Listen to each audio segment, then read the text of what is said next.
Hey everybody, this is Alpha Zero at your service. I am going to do a review on a new episode of Tokyo Ghoul.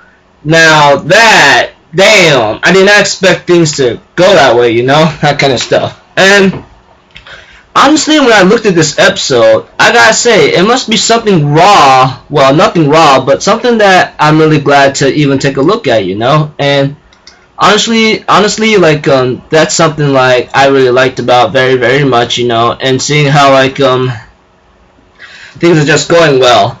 Instead, it's just, like, seeing how backstories and so forth, seeing how this character became is very important, because when you figure out why they are acting this way, when you figure out the backstory, you understand why, what's up, and what's going on here, you know? And this was very great. This was a very great episode, to be honest with you. But that ending right there is just like, holy mother freaking hell, you know, that kind of thing. If anything else, let's get started. Okay, at the beginning we have Kaneki working, you know, that kind of thing, and of course, like, he ended up having a break since, like, Toka's grandfather or something tells him, go visit Toka, you know, she's not feeling so well. He went to go visit her, you know, that kind of thing, and it was a good thing, because, like, he shows that he cares for her, you know. And he sees Hinami doing something, he helps her out with her homework and learning how to read, that kind of thing. And by that time, Yoriko comes over, gives her a meal of food, you know, which is really horrifying and horrific, you know. And because she bars that down her throat, and I go like, oh man, that's a very good friend right there when Kaneki mentions it about it, you know. And by that time, there's a scene where, like, Kaneki sees that someone gets beat up or something. He hears someone gets beat up. Maybe it was Nishio or Nishio-san or something. Yeah, Nishiki. He ends up being getting beat up, about to be cannibalized, you know, by the ghouls. And Kaneki comes in and helps him out despite what happened, which I'm really glad about, because seeing how he helps him out, it's just like, it captured my heart right there. I'm not gonna lie, it really did, because helping out someone even though they did something bad to you, dang, I did not know like Kaneki is that kind of a guy. But his training paid off, and he beat the hell out of those guys like no tomorrow. Like, he dodged the guy's punch and punches him, and one-hit KO. I'm like, what a joke, you know. And of course, like, there's a person that, like, there's a person that knows Nishio is a ghoul, and she tells Kaneki about it, you know. And I go like, oh dear me, this is pretty scary. This is pretty scary, you know. I mean, I did not know, like, how crazy this might be. As for any scene, you know, I finally get to know who's this playboy is. Well, the ghoul. He is Shu Gorman MM Tsukiyama or something. Well, I'm reading this off of my anime list, you know. And when I look at him right now, I'm just thinking in my mind, who is this guy? Seriously, man. And he's just sniffing Kaneki's blood on a napkin. And I'm thinking in my mind, yeah, this guy's gone into madness.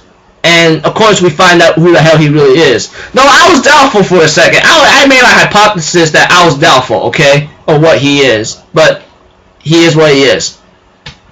And we're gonna get to that, okay? We're gonna get to that. Just let me continue my parts. And you know, I think the person that Nishio would hang out with is Kimi, and she was very important to him, you know. And Tsukiyama, the play ghoul or playboy, I consider him.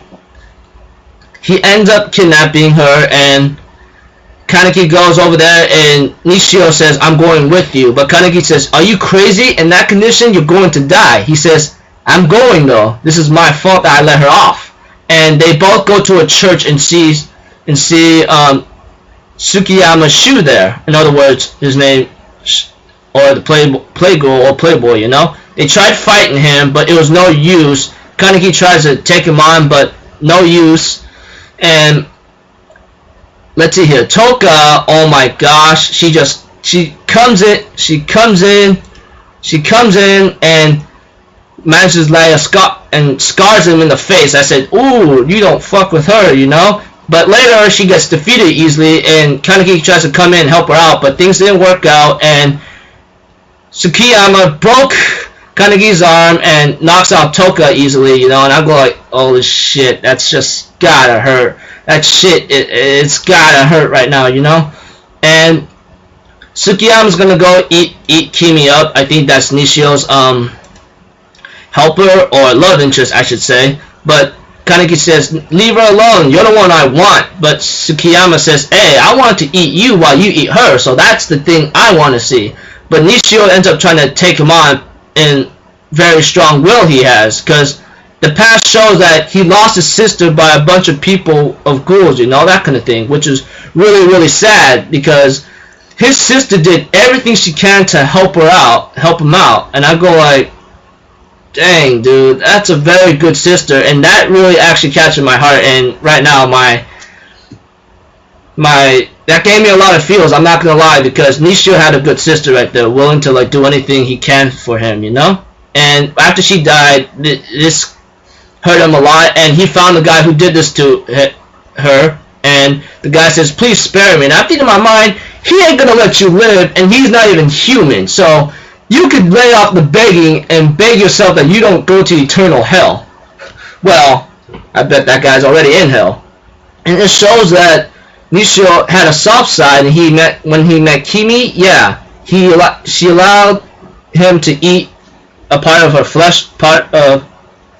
flesh, you know, because like he is the only one that she has in her life to keep going, you know, because she lost her mother and father and brother 2 years before or something like that, and that really, really hurt. And I go like, dang, some crazy tragedy that's really understanding and to know about, you know. I mean, it really captured my heart, and I'm glad it did, because that's what it's about. So if anything else, like after that, like Kimi is about to get eaten as Nishio gets clobbered like a pulp, which is really pitiful. And Kaneki and Toka says, hey, so you're saying like it's a fuel, huh? Like eating off flesh of other people? And I didn't know ghouls could eat ghouls, you know. I think I figured this out, but I was told, but I don't know. And later on, like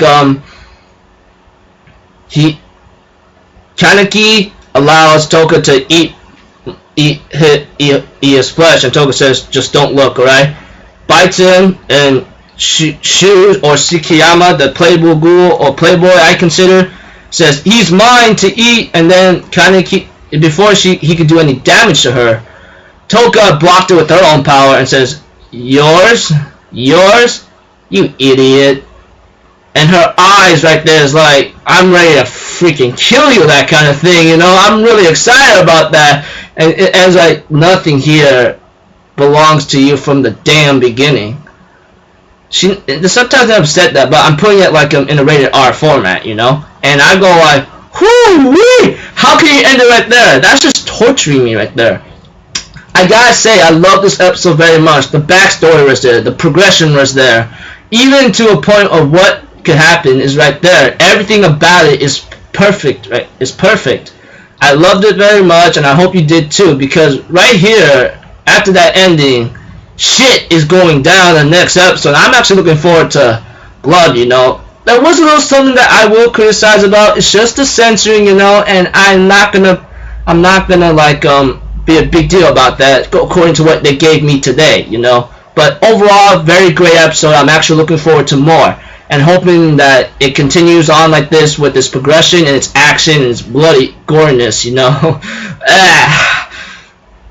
And seeing how many things are just good at seeing how this progressed with each character, you know, Toka, Ken, and Nishio, and so forth.